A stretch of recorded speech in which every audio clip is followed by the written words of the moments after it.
Uma pesquisa da Secretaria de Segurança Pública do Distrito Federal revelou que apenas 38% dos casos de violência sexual contra crianças e adolescentes são denunciados no mesmo dia. Muitas vezes, a denúncia é feita um ano depois do abuso. A demora dificulta a punição do autor e a proteção à vítima. A pesquisa apresenta as ocorrências policiais registradas no Distrito Federal em fevereiro e, segundo especialistas, revela uma tendência nacional. 80% dos casos ocorreram na casa da vítima ou do agressor. Em 85% dos estupros, o autor tinha algum vínculo com a vítima. A maioria delas, 76%, tinha até 17 anos. Os abusos acontecem mais nos finais de semana e no período da manhã.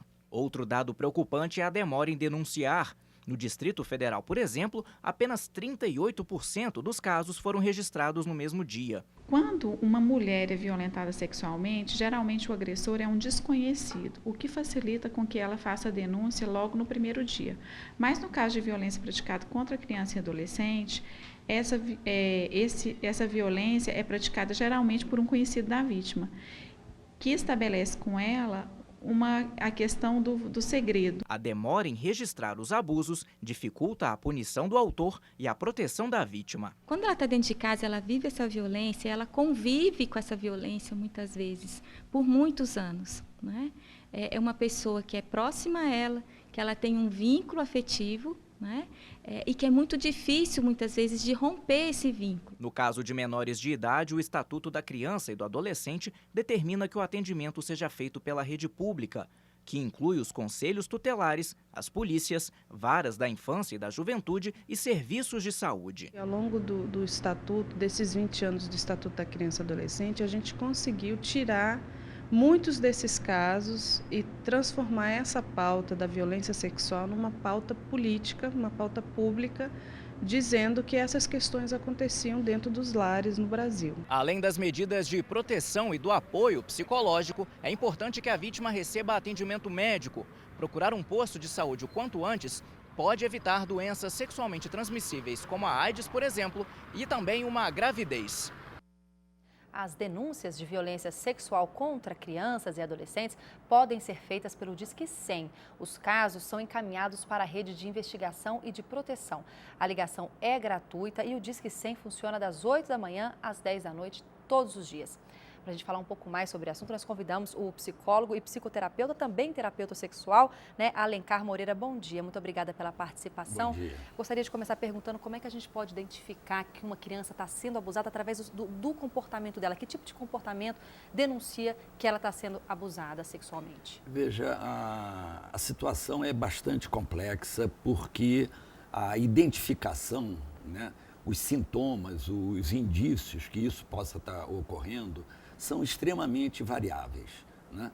Pode ser um aumento da agitação da criança, digamos assim, mas muitas crianças aumentam a agitação por conta de outros estímulos, mas também pode ser uma introspecção, um ficar para dentro muito acentuado. As mães, as pessoas que estão mais por perto dessa criança poderão identificar essa mudança repentina de comportamento. Mas conforme a matéria falou, às vezes o problema é continuado. Então não dá para se identificar exatamente uma mudança repentina no comportamento da criança. Então o que eu entendo é que o mais importante acaba sendo a prevenção. A ser aberto um diálogo com a criança, um vínculo de confiança para que a criança possa se abrir e explicar o que esteja acontecendo. O senhor fala da importância do diálogo, mas às vezes, isso dentro de casa, mas às vezes o abuso acontece por um padrasto, um pai, ali mesmo dentro de casa. Então, mesmo a mãe conversando, o que a gente pode fazer nesses casos? Na realidade, raramente uma criança será abusada sexualmente pela mãe. Esse trânsito franco entre a criança e a mãe é que é muito importante. Quer dizer, mesmo que o abuso sexual seja feito por um padrasto, por exemplo, né, a mãe, estando próxima à criança, poderá ter talvez a confiança dessa criança. Agora, uma coisa que tem que que as pessoas têm que estar atentas é para a fantasia, que muitas vezes povoa a cabeça de uma criança. Hoje em dia, a estimulação sexual está presente, inclusive na TV, em novelas.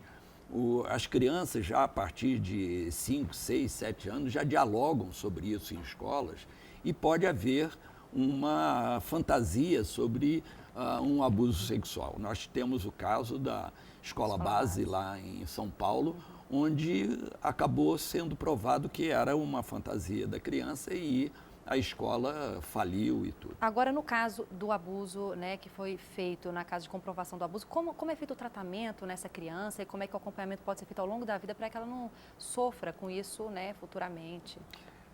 Na realidade, não hipertrofiar o problema, não colocar que aquilo é algo fatal para a vida da criança e, na realidade, muito pelo contrário, algo que ela poderá superar ao longo da vida, vendo a sexualidade de uma maneira mais saudável e tudo. Mas um processo de psicoterapia seria muito necessário. E, enquanto isso, os pais podem dialogar dentro de casa bastante com os filhos para que eles fiquem atentos com essas situações. Exatamente. Quanto mais diálogo, melhor. Tá certo, doutor. Agradeço muito a sua participação. Tá bom.